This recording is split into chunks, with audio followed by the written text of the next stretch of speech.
yesterday for whole day you have spent with the microgrid, its application, means why we are going for microgrid, the architecture, the advantages, means whole means almost overall microgrid introduction is given to you yesterday by Professor Bansal.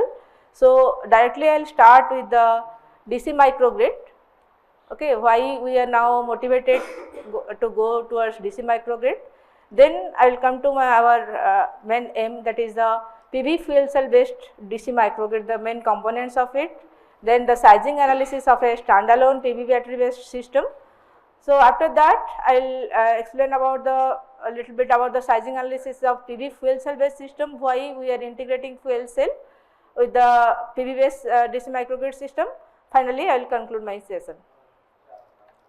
So to start with, so first, as till now all of you know the importance of microgrid or the advantages of microgrid, and why what it offers. Basically it offers the improved energy efficiency, minimization of overall energy consumption, as it integrates the renewable energy sources, it reduced and gives a reduced environmental impact and improvement of reliability of supply and load.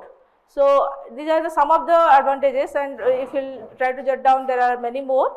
So just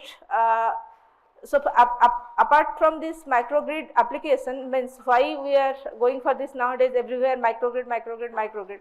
But now we will talk about the importance of DC microgrid. Before that, just I am instead of showing other things of microgrid, I am just starting with the configurations of microgrid. So as of now, you know that based on different aspects we have different configurations of microgrid, but I am just talking about the microgrid configuration based on the type of power supply or the bus it is connected to, the source and load connected to. If it is connected to a AC bus system, it is known as a AC microgrid. If it is connected to DC microgrid, both the sources and load, and the combination of the advantages of when it combines the both AC and DC microgrid, we are telling it as a hybrid microgrid system. Okay. So, but in today's scenario, our whole power system is mainly AC based system. It is the mainly AC power system we can say, and now in terms of microgrid, it is AC microgrid, which is already well established, well equipped, means we have definite standards, means already well explored we can say. So when I am talking about AC microgrid, it can all the microgrids already sir has told, means we can operate it either in a standalone mode or in a grid connected mode. So but now again when we have AC already well designed, well equipped and well explored, then again why we are getting motivated to go for a DC based system or DC power system or DC microgrid system. That is my next aim to explain you. So first, DC microgrid. So the bus is DC and we are connecting the sources as well as the storage and the load integrated to the DC bus. So it is the DC microgrid. So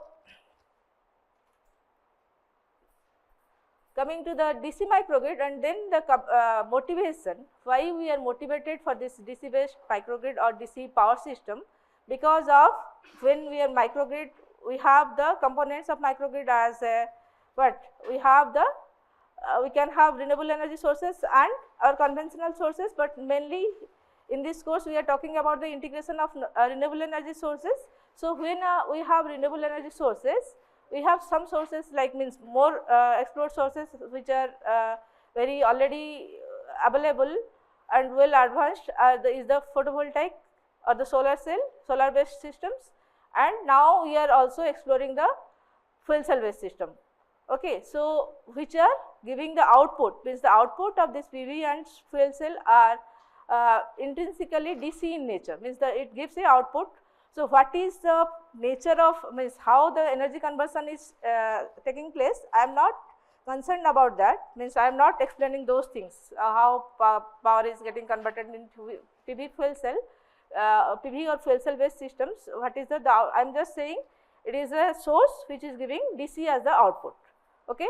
And fuel cell basics and details in our next session, means in the second half will be explained in detail by Professor Sarkar.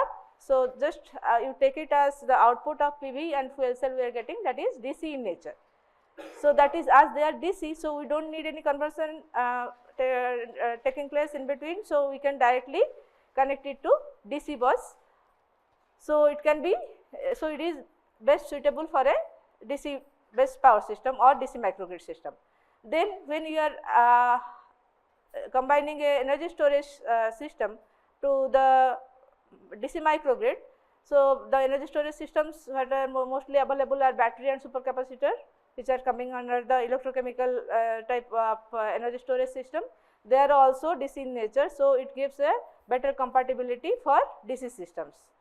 Apart from this, nowadays the large number of household appliances which are available in for the domestic or office applications, they are available at low voltage DC. So those are like means you can take the example like LED fans, LED bulbs, BLDC fans. So for which are we can easily supply from a or integrate to a DC bus. And apart from this, it gives this DC microgrid provides opportunity for increased efficiency, reliability, and gives energy independence. So these are the reason which motivates us again from AC systems to we are shifting towards the DC system. Okay. So obviously, so what are the advantages of this AC system when we are DC system? It does not require any reactive power, and also there is no phase synchronization issues because there is no frequency here. So we don't need any frequency control and there is no reactive power requirement. That is the main advantage. Apart from this, it gives a reduced AC to DC conversion stages, and already this point I have told before, that is it is easily compatible with the home appliances which are available at low power level, BLDC fans and LED lights. And also when we are operating at a low power and low voltage level, so it there is no safety issues, so we can use it comfortably. So these are the advantages, but whenever we are getting some advantages, nothing comes free. So there are some challenges when we are shifting from a AC system from our conventional AC based power system towards a DC system. So what are the main challenges? Because we can say, means still now we have most of the, as we are not aware of this DC system, we can go for a DC system. There is misconception because there are many hazard, means it is not well explored, we cannot go for this. So there is a lot of debate between AC and DC. So but for some applications still we prefer the DC microgrid based systems or DC power system is giving are more advantageous with better efficiency, more reliability. So but because of this less awareness of it is not well explored, so we have to make it, means there is a challenge.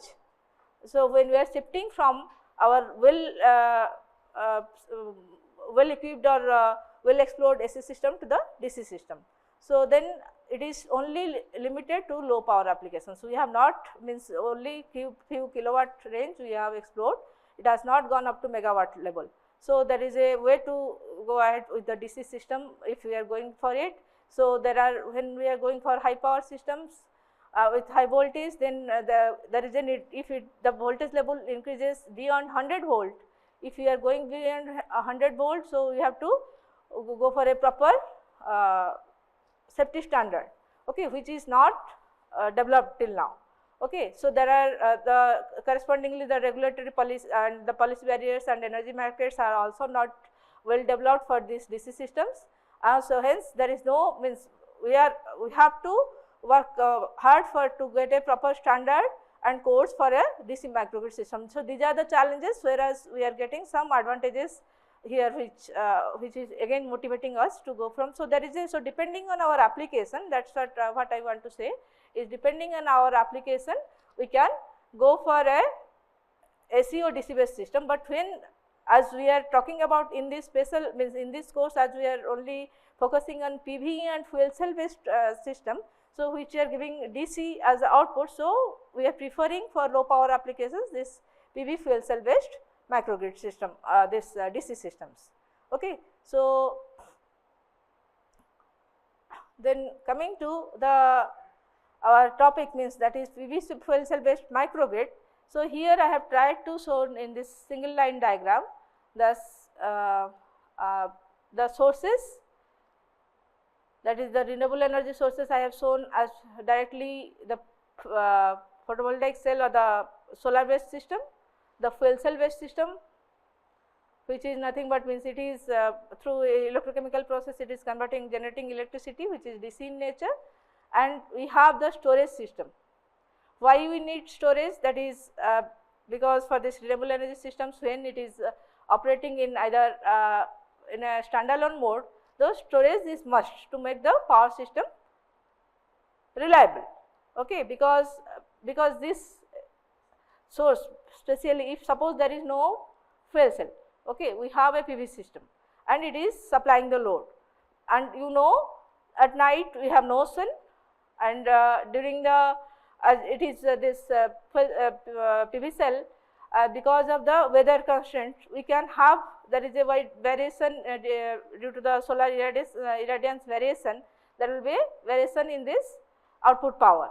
So, when we have more power, we can store it by using a storage, and when there is no sun or less sun, then we can.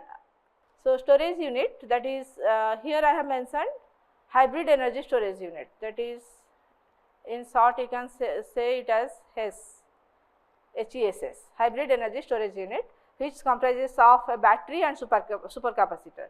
So, why battery and supercapacitor, I will come to it later. So, here I am just showing the components. So, we have a PV generating system. What are the subsystems, I will come to it, but photovoltaic, fuel cell, then the storage and the load. Here knowingly I have shown only DC load because it is connected to DC bus, but here we can have another load here which is very upcoming, means for which this DC bus system is very much useful, that is EV as a load, means EV charging system. If you will connect directly here, then charging station which will charge the EV battery, then it is most suitable for that type of system. Okay. So, here this is the single line diagram which is having only islanded operating in the islanded or standalone mode, or you can say it as also in off grid mode. All these are the synonyms. Okay. So, it is operating in off grid mode. So, each component I will talk about and after telling about the grid connected system, when we have this PV fuel cell, hybrid energy storage.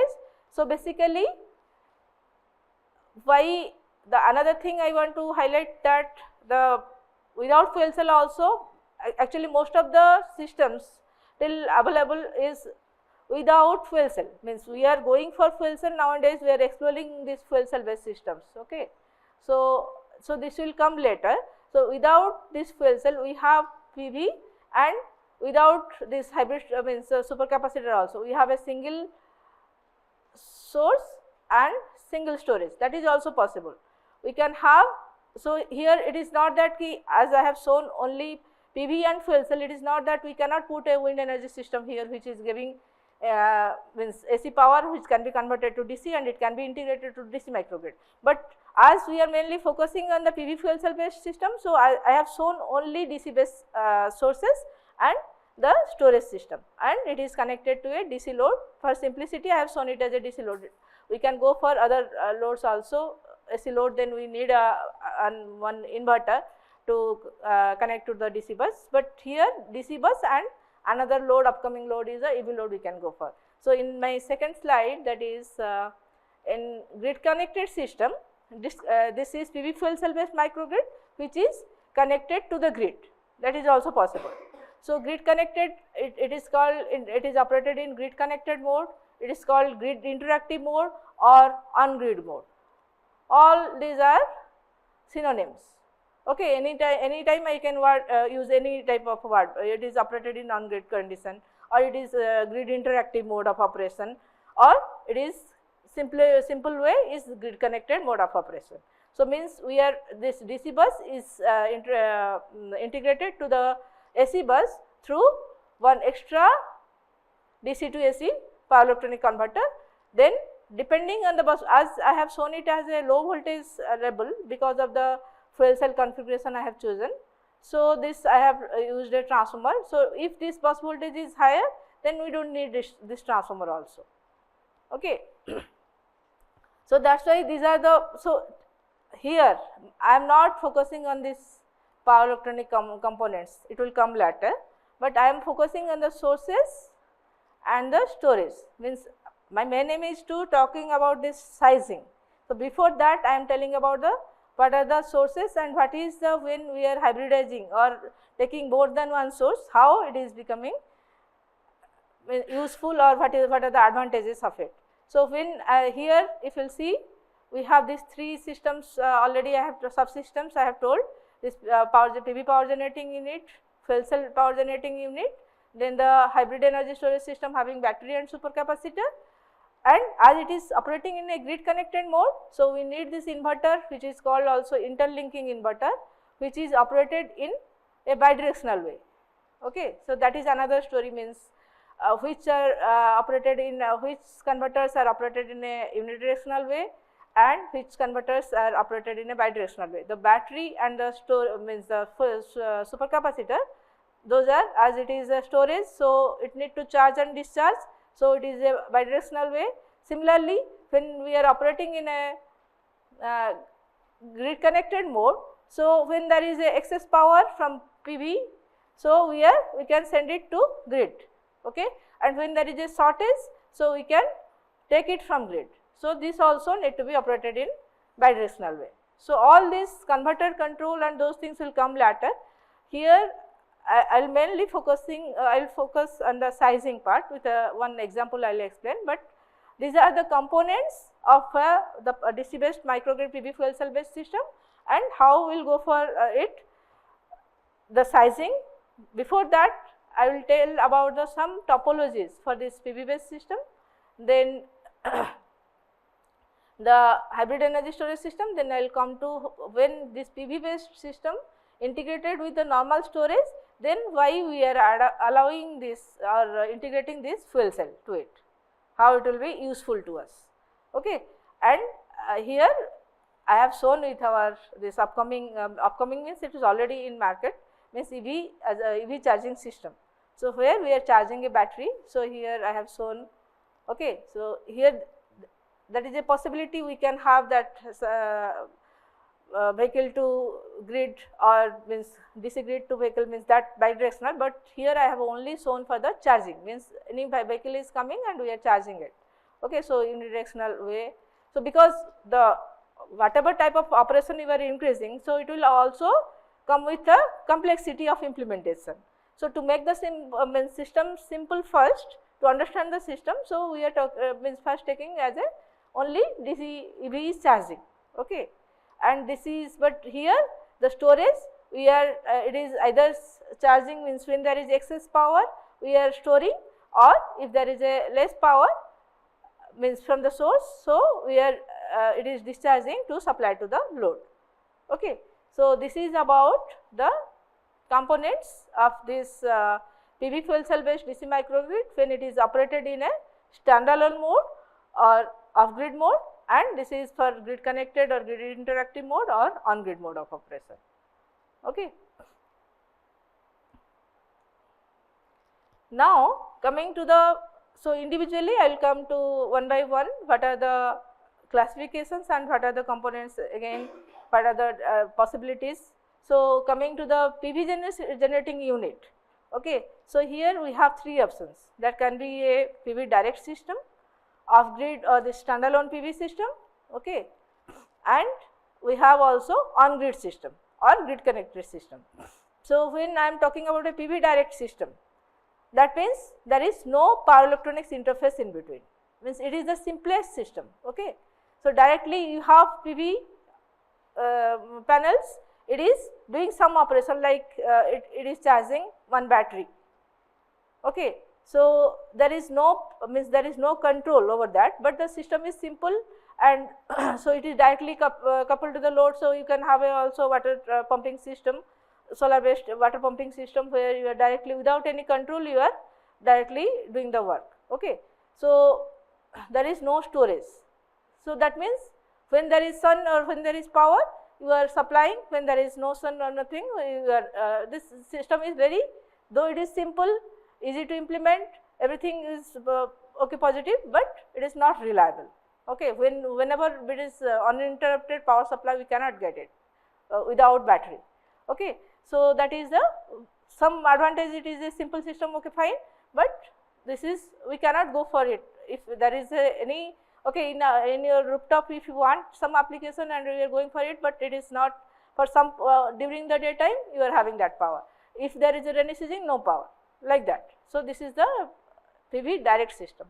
Then to make the system more reliable, we are going for a standalone PV system, or it is called off-grid system, where we are having the storage, and here PV is a single source and I am adding a storage, and the most popular and the simplest one is the battery, which is oldest one, but still it is in use. Okay, though it is having many other disadvantages, but still we are going for this battery storage system. Okay, with some power electronic interface. So what is the power electronic interface, that will come later. So then coming to the on-grid system. So here in this grid connected or on-grid system, we have two options again, without battery backup and with battery backup. Okay, on-grid system means we have grid support. Okay, so that is, we have grid support means when you have power from solar, you are supplying to the load. If there is no sun or during night time or low sun condition, means during rainy season, you can, if load is more, you can take help from grid, means you can get power from the grid. So there is no battery here, okay, without battery backup. So it makes the system simple and less costly, because you are using the grid support. But in case of grid outage, again you cannot, means you are only, it is similar to that of a standalone system. So to make the system more reliable, we are having the grid support as well as the battery support. Okay, so we are making the system more complex, but we are making it more reliable. So we have, this is the classification of the PV generating unit, which we can means in case of design or depending on the various applications, which application you are choosing, you can go for that type of PV system design. Okay, and accordingly we will go for the sizing. So this is the system. I didn't tell only about the source and the storage I told, but then when you are connecting it to the grid, okay, and you have the source, PV as a source, but which is very intermittent in nature, means it is weather dependent. So what we need when you are connecting it to grid, or you can operate it also in standalone mode, what you need? We need to extract maximum power. Okay, so for that we are interfacing a power electronics converter.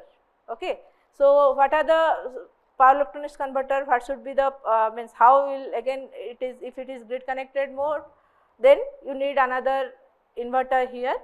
Okay, so this is the overall power system, means when you have the source, and I have not shown the battery here, you just see PV system, grid, and without grid also it can operate, and in between we need a power electronics converter. Depending on our requirement or application, we will choose the power electronics converter. Okay, so basically application area, it can be domestic level, it can be for industrial means commercial application, or it can be a PV power plant also. It is only, means you are not directly supplying the load, you are just generating and sending it to the grid. Okay, so that is in from kilowatt to megawatt level. So based on that we have different applications, okay, which accordingly we will design or do the sizing analysis. Okay. So next, so here if you will see, I have shown the same thing, I have shown in a simpler way without showing the PV panel, the first one. So here I am trying to show a dual stage configuration. Okay, first it is converting, means when it is you are converting means connecting it to a grid or to a AC load.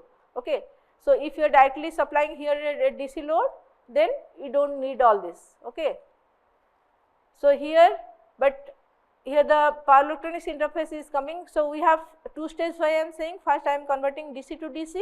So, what this DC to DC converter is doing? This is doing the MPPT, means maximum power extraction from solar. Okay. So, and but as I am supplying to the AC load or to the grid, I need to maintain this bus voltage and frequency constant, as well as I will transfer this, I will convert this DC power to AC. So, I need this inverter here. Okay. So, this is the two stage configuration, which already in the previous slide also I have shown with different way, okay, and with different various applications.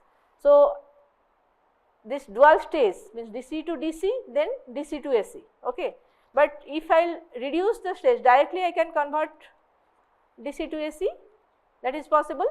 So, that is that I can do with the single stage conversion system, that is it will be I am connecting the PV panel through a controlled converter, or I can say DC to AC. Okay. So, this is the controlled inverter, means single stage converter. Directly I have to maintain this bus voltage constant and frequency constant, and also I have to extract maximum power. So, this inverter is doing that. Okay. Both the work it is doing alone, but but one stage of conversion is, means one converter we are reducing. So, obviously the cost will be reduced, but complexity will increase, because the single inverter has to do both the work, means maximum power extraction as well as the maintaining the grid voltage and frequency constant.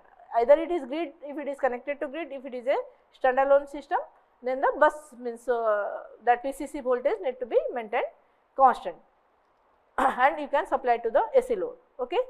So, this is the advantage is we are getting, is one converter we are reducing, so cost is also reducing. So, it is giving, and also loss is correspondingly reducing. So, it is giving a better efficiency.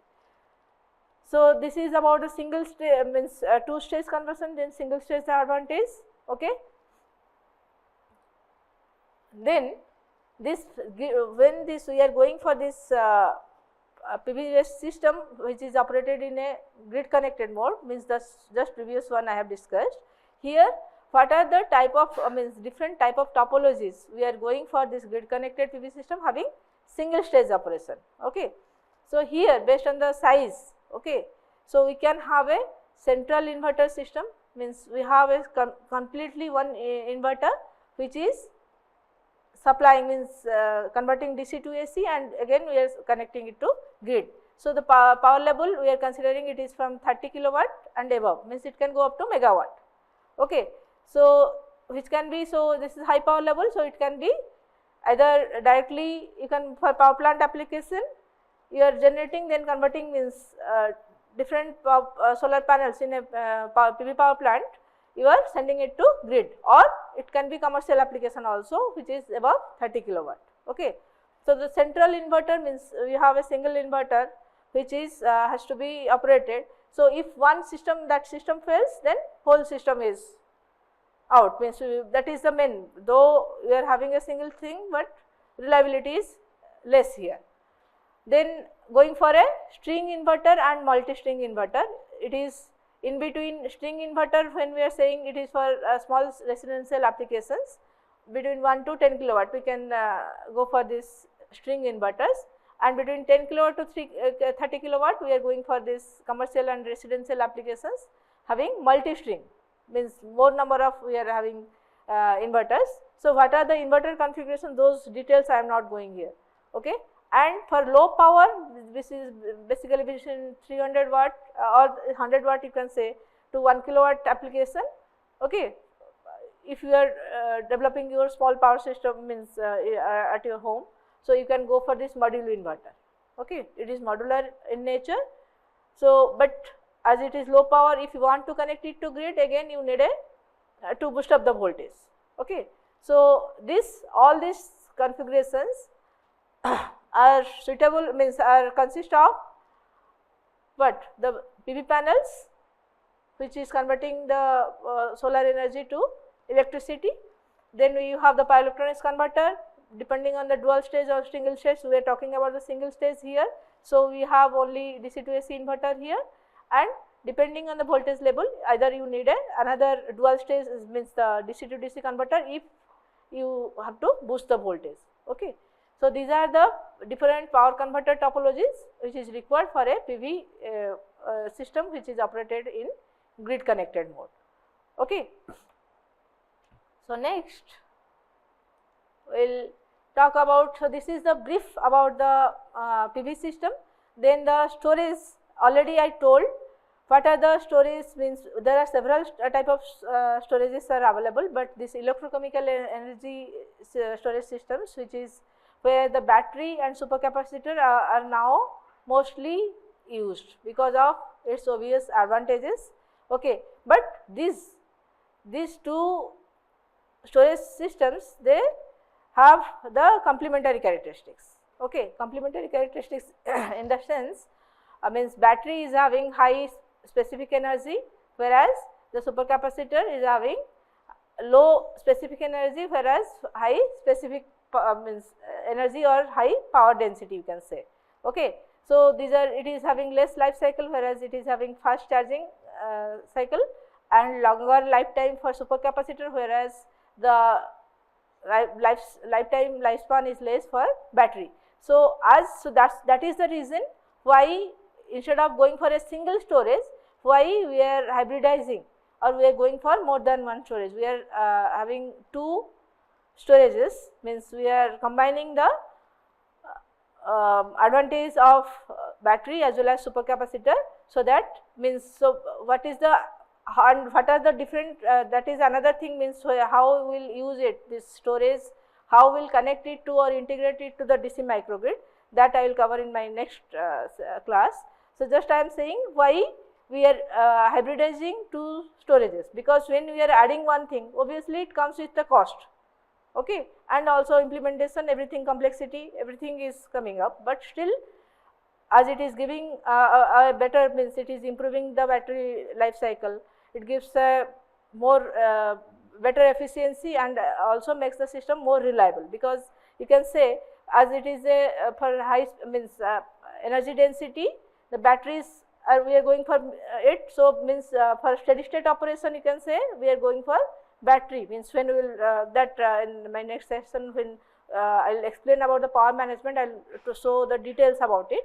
So, this battery and supercapacitor we are utilizing for transient operation, during the transient it is supporting. So, the overall capacity of the battery is reducing. Okay. So, that is why we are going for a hybrid energy system. Okay.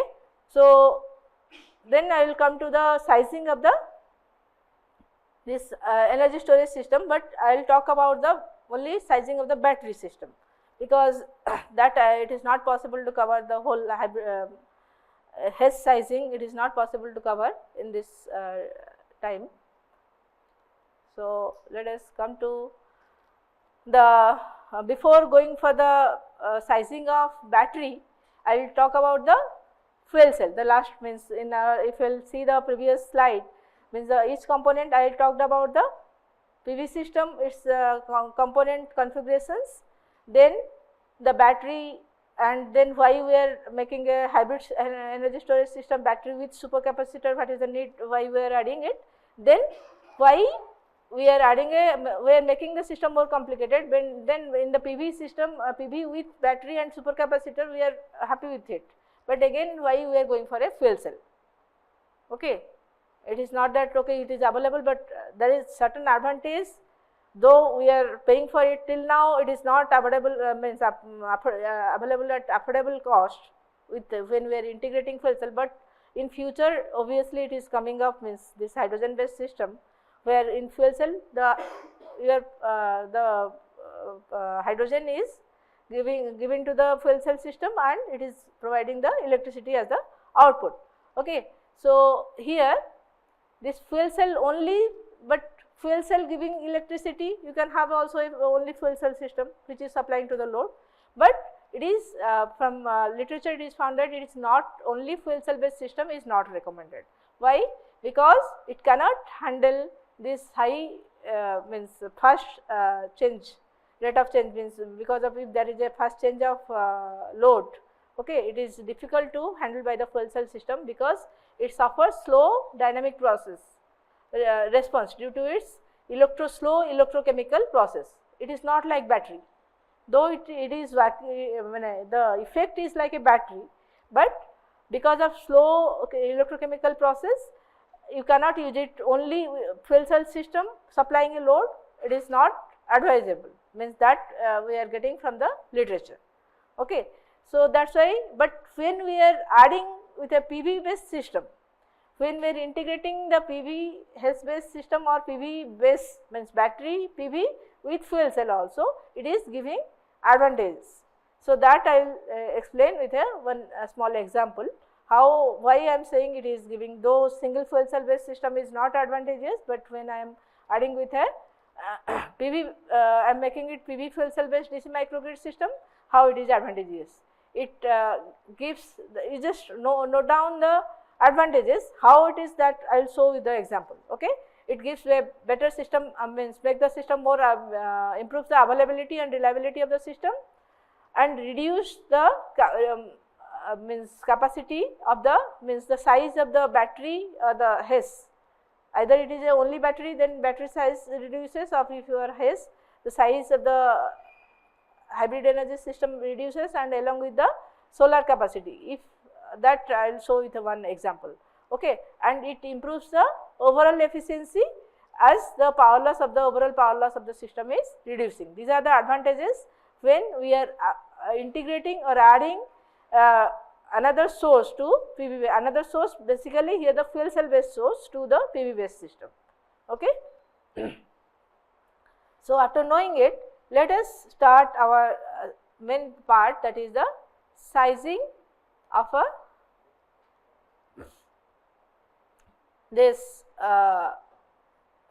PV fuel cell based microgrid. So, before going to the PV means final one, I will explain with a small example where a PV system means PV direct system, how we are going for a sizing. Okay. Standalone system, in my previous lecture, if you can go, it is available also in YouTube, you can go for a standalone system which with a power electronic converter, how we are doing sizing. I will talk about the base sizing also, but only PV direct system I want to explain here. When I am saying a PV direct system, I will explain with the help of one example. Okay. You try to understand the question here, means here the PV system, the PV cell or PV panel is available, which has to charge the battery. The battery size means the rating of the battery is given. So, a 12 volt battery need to be charged, which is having a capacity of 50 ampere hour. Okay. 50 ampere hour battery need to be charged from this solar photovoltaic panel. Okay. Each cell rating is given. Okay. Each this panel has an open cell which is having a single cell VOC is given, VOC of the single cell is given 0.65 volt. Okay. And it can supply the current, it can maximum current it can supply 2 ampere. Okay. At maximum illumination, it is the standard test condition, you can say it is at 1000 watt per meter square and 25 degree centigrade at room temperature. Okay. So, at maximum illumination condition, it is giving a VOC of 0.65 volt and the current of 2 ampere. So, and in the second part you see the cell voltage drops by 10% from its open circuit value before it enters. I will show the corresponding IV characteristics also. Before it enters the constant current mode, means battery is charging either in a constant current mode or trickle charge mode. What is trickle charge, I will also tell. So, this battery bulk charge rate should not exceed C5. Do you understand what is this, what is the C rating of the battery? C rating C10, C20 if you have heard, or C2 C battery or 0.5 C battery means what? It is the, it gives the charge discharge rate of the battery. Okay. Means if it is C, it is the ampere hour C rating, means it is the capacity of the battery. C capacity of the battery or ampere hour rating of the battery, and this is the discharging time or the charging time. So, if here it is 50 ampere hour is the capacity of the battery and C5 battery it is given. Okay, the should not exceed C5. So we are considering it is a C/5 or C5 battery. Okay, so how much maximum current it can charge? So we can get it from here. So this is a 50 ampere hour divided by 5, it is 10 ampere. Okay, so you need to charge the battery at 10 ampere, but you are having a solar panel which can supply 2 ampere. So from it we can get how many solar panels we need that need to be connected in parallel, so that it can charge the battery. Okay, so that we can easily find out from here directly. If this is 10 ampere is the bulk charge rate of current, and single panel can supply 2 ampere. So we need to connect 5 panels in parallel, so that it can charge the battery. Okay, so this is the number of panels need to be connected in parallel. But next point comes, how many panels you need to connect in series, so that you can charge this battery. You are having a 12-volt battery, but in this you have to see each point clearly. Here the important point you need to note is the cell voltage drops by 10% from its open circuit voltage before it enters the constant current mode. So if you will see here, I have shown the to find out this it is given in this example this IV characteristics of the solar panel, ideal characteristics it is given. So when the battery is charging at constant, this is the constant CC mode, constant current charging mode. Okay, it should be charged at 10 ampere. So in the second part it is given the cell voltage drops by 10% of from its open circuit voltage.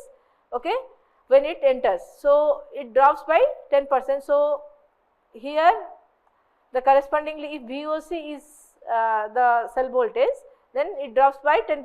So it is 0.9 VOC. So this slope we are getting here like this.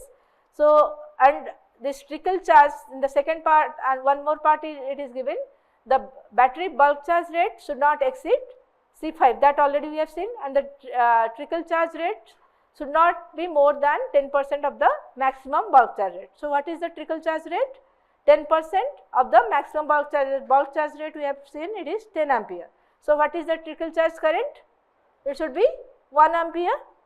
Okay, 10% of 10 ampere. So it is bulk charge means trickle charging current is 1 ampere, and trickle charging current is what? It is a continuous or slow charge supplied to the storage battery. It is basically, you can say, it is the self discharge rate of the battery. Okay, so which is allowed for this application, it is 1 ampere. Okay, and the battery is overcharged by 5% from its nominal voltage during this trickle charge. Okay, trickle charge current is 1 ampere. So when the current is 1 ampere, so battery is overcharged by 5%. Okay, and so from this graph, if you will see at 1 ampere and during this trickle charging, the corresponding VOC is from this IV curve we are getting 0.99 VOC. Okay, so this 0.99 VOC is equal to 5% means it is overcharging by 5%. So 1.05 into 12 volt.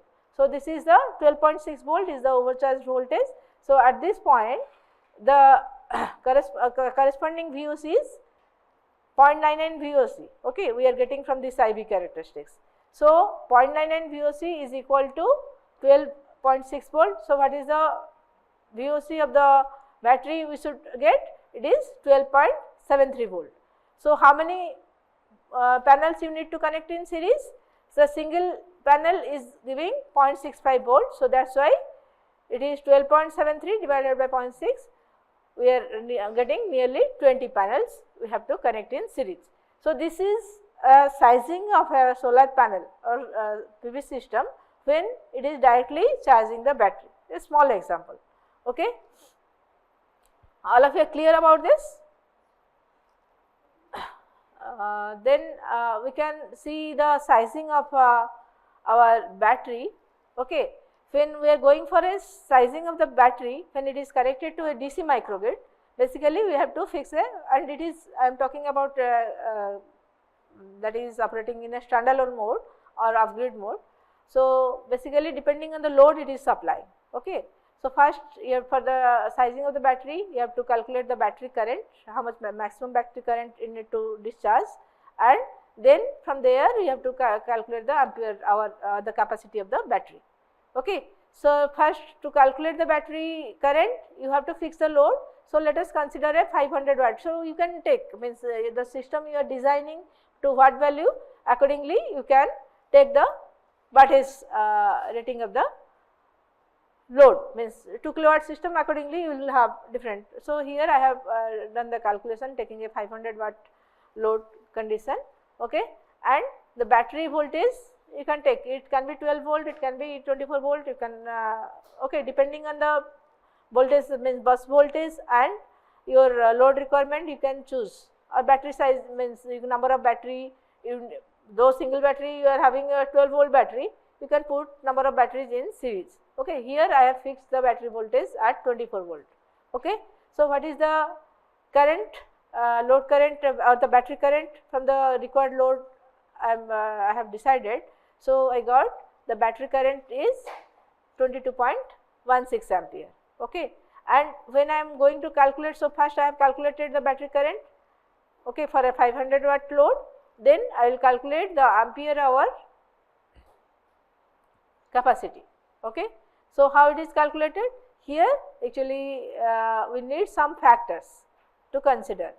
Okay. To calculate the ampere hour capacity, we have to multiply the load current with the K factor, the T factor which is the temperature correction factor, okay, the aging factor which is given by CAF, and the design margin and overload factor. This design margin and overload factor is chosen to be 5% extra.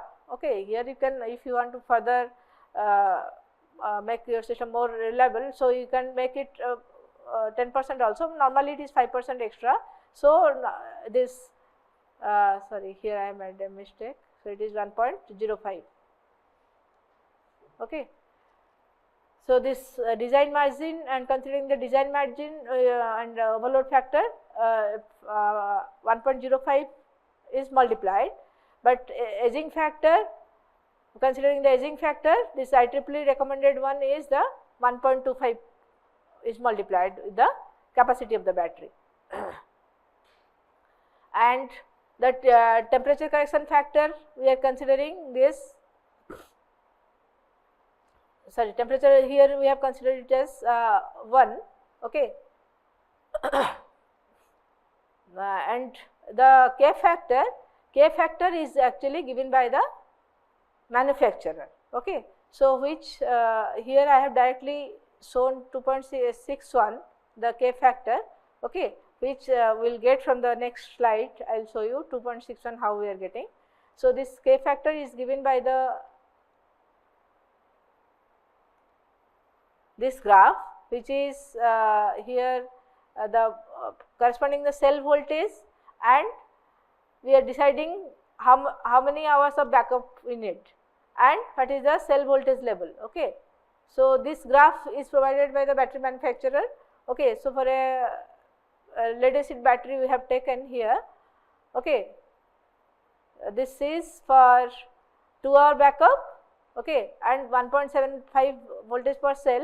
We are getting this K factor here as for 1.75 volt per cell. Okay. For different backup duration, if you are designing your battery, means battery system for 5-hour duration, then your K factor will change. So that we will get from this graph.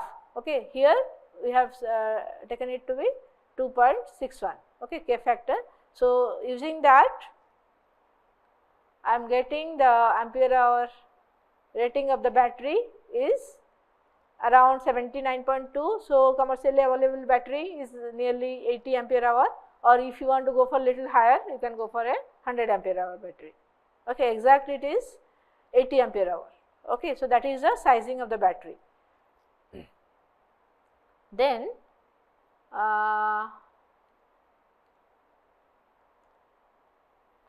when so I have just skipped one thing, that is when I am showing hybrid energy storage system, but I am talking about only battery, because when I am talking about a supercapacitor, that is another complicated process, the sizing of the supercapacitor, which I cannot cover within this time duration.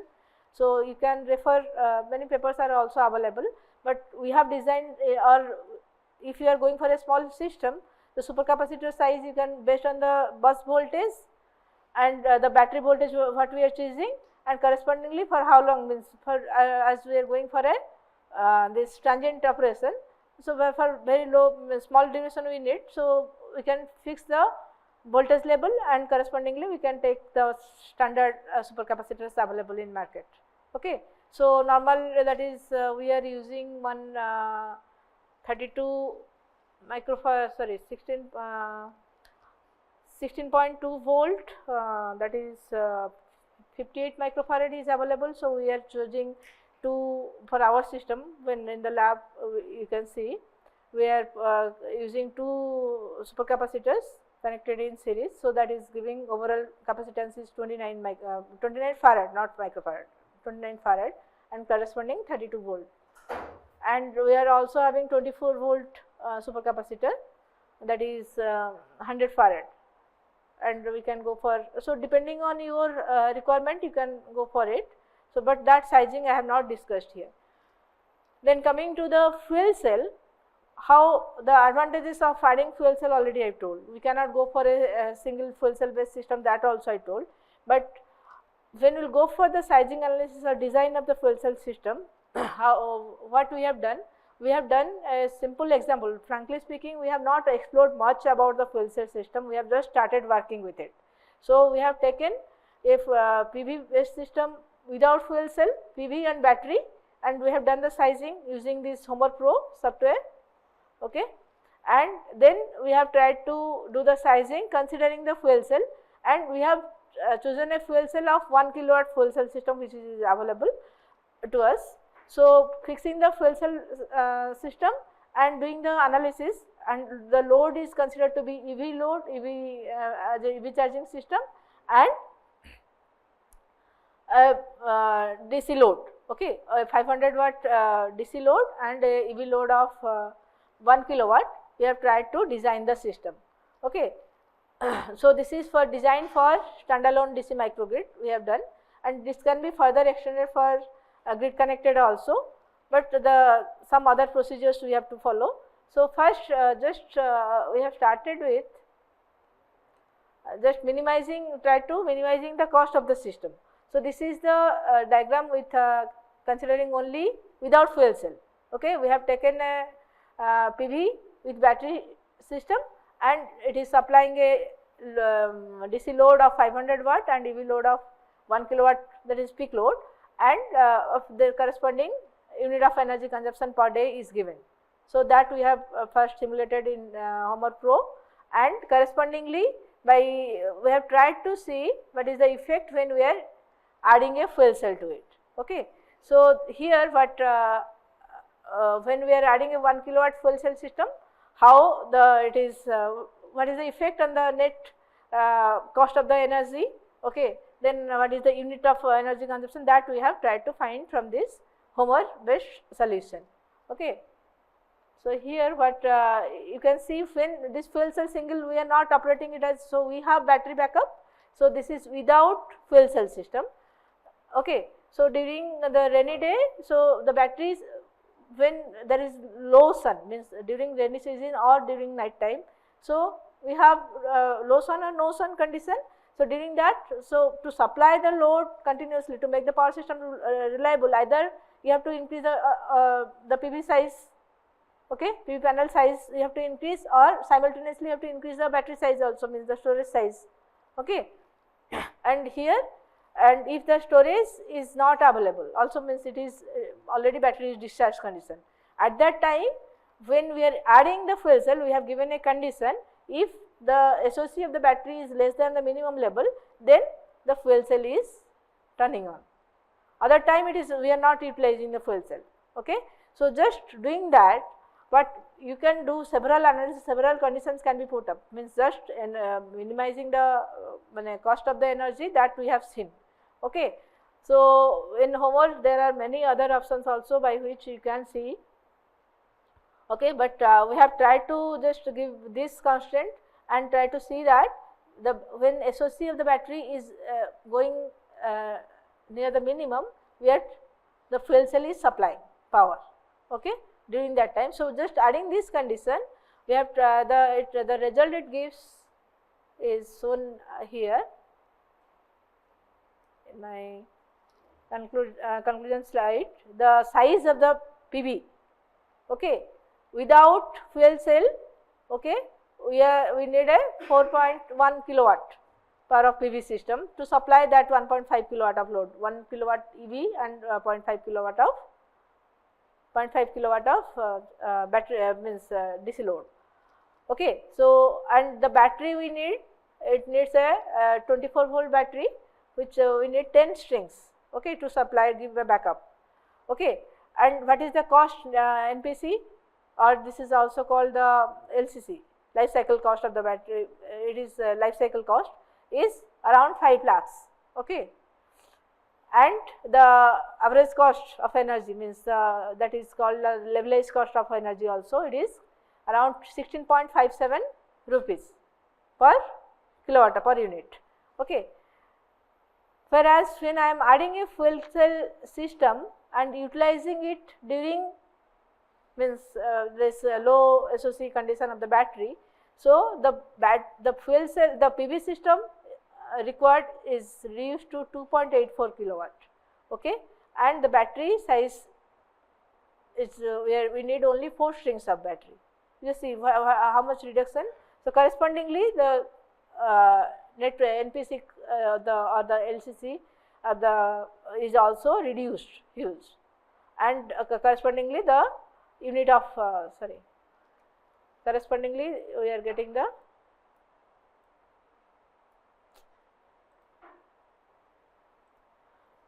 this 12.7 point the cost of the energy battery without means when we are adding fuel cell to it. So, this is the basic sizing we have done with a PV fuel cell based system. So, that is why we can conclude that the PV, when we are PV battery we are integrating with fuel cell, it improves the availability of the system and as well as the reliability, and the size of the PV as well as battery is reducing use, and so cost of the energy as well as the efficiency of the system also, overall efficiency of the system also improves. So, this is about today's lecture. So, if you have any doubt you can ask, and these are the references. I will share this slide, and with this I can end my session, but if you have any questions you can ask. Online participants also can ask.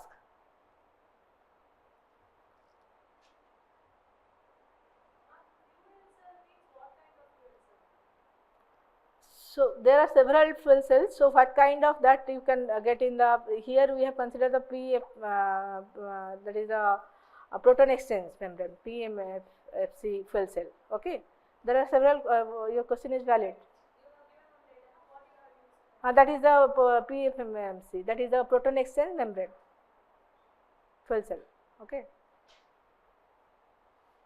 So, in this about the fuel cell, sir will be explaining in the next half.